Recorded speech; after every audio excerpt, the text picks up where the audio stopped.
শাহেদ ঢাকা থাকে। সে ঢাকাতেই বড় হয়েছে। গরমের ছুটিতে সে আসে তার মামাবাড়ি বেড়াতে। তার মামাবাড়ি সীতাকুণ্ড, সেখানে রাতের বেলায় বাইরে যাওয়ার নিষেধ। আরে শাহেদ, তুই কখন এলি? বলে কই আসবি না? তোর জন্য কিছুই তো ব্যবস্থা করতে পারলাম না। আরে মামা নাও, কিছু নাও, অনেকদিন গরমে ছুটি পেলাম তাই ভাবলাম এসে একটু ঘুরে যাই। ভালোই করেছিস এসে। গিন্নি, ও গিন্নি, এসে দেখো তোমার ভাগ্নে এসেছে। কই গো, কোথায় গেলে?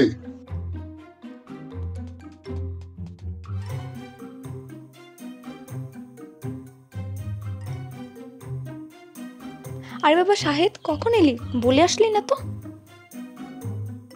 না আমি এমনি ঘুরতে আসলাম আর কি।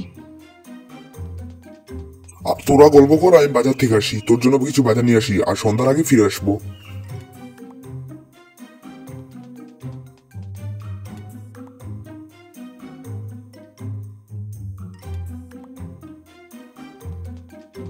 শুনছিস বাবা, যে কদিন থাকবি থাক, কিন্তু সন্ধ্যার পর কিন্তু আর বের হোস না।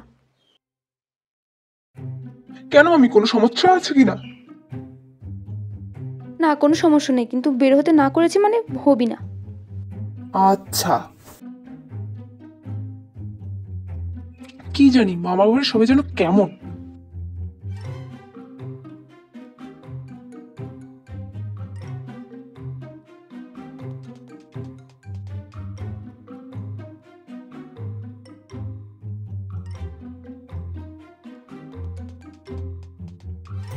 মামি, ও মামি।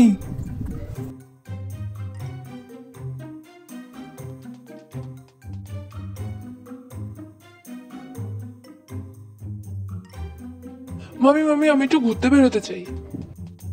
আচ্ছা যা, সন্ধ্যার আগে কিন্তু ফিরে আসবি।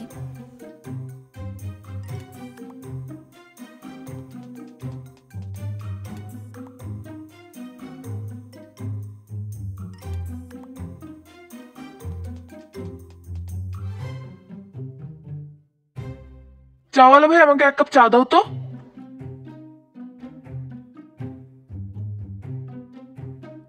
আইসা বাবু, আপনি বসেন, আমি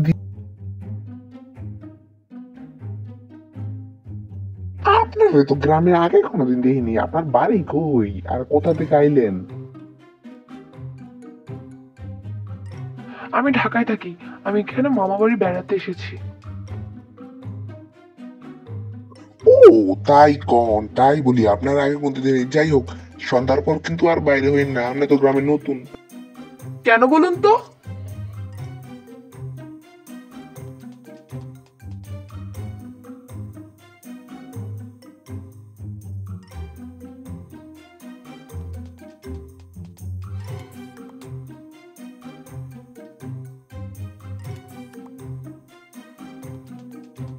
উহ, ফোনে এমবি শেষ। আশেপাশে গিয়ে দেখি সামনে কোনো দোকান খোলা আছে কিনা।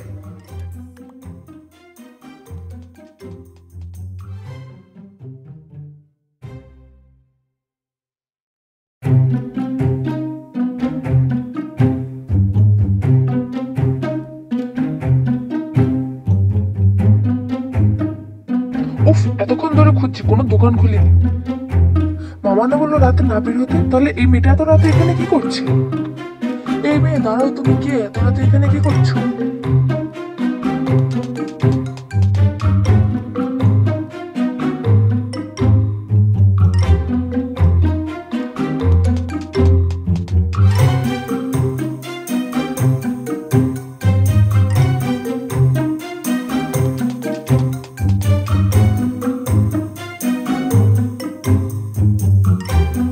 চলে যাও, আমার পিছু করো না।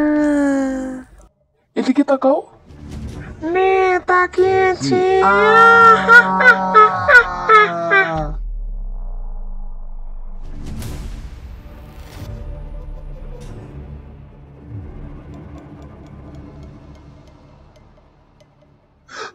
মামা মামা, কোথায় তুমি? মামা কোথায়?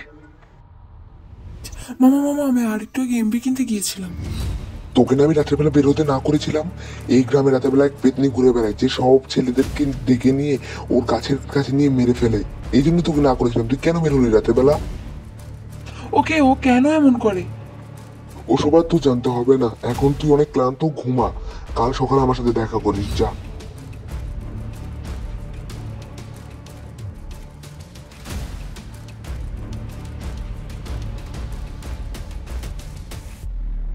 আমার জানতেই হবে কে ও, কেন সবাইকে এত ভয় দেখায়।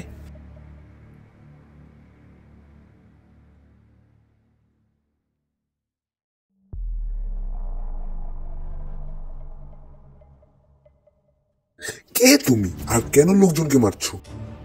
আমি হলাম এই গ্রামের এক কৃষকের মেয়ে। আমার বাবা টাকা দিতে না পারায় তোর মামা আমাকে আর আমার বাবাকে মেরে গাছের নিচে পুঁতে রেখে গিয়েছিল। এখন তুমি কি চাও আর কি করলে এই মৃত্যুর খেলা তুমি বন্ধ করবে? আমাকে মুক্তি দিতে হবে, আমাকে মুক্তি দে। কিভাবে দেবো আমি তোমাকে মুক্তি, বলো? তোর মামাকে আইনের আওতায় আন। আচ্ছা ঠিক আছে, আমার মামাকে আমি আইনের আওতায় আনবো, তোমার কথা মেনে নিলাম, কিন্তু তুমি এবার থেকে এই মৃত্যুর খেলা বন্ধ করো।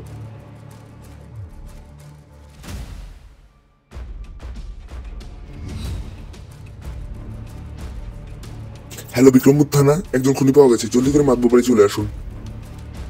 মামা, ও মামা, কোথায় গেলে? তাড়াতাড়ি আসো, জলদি আসো।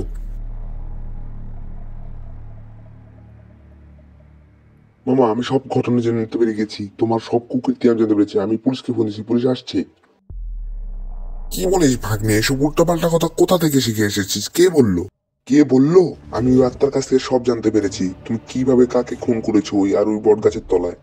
যাই হোক, তুই আমার ভাগ্নে, কারো কাছে বলিস না কিন্তু, তাহলে আমার সমস্যা হবে।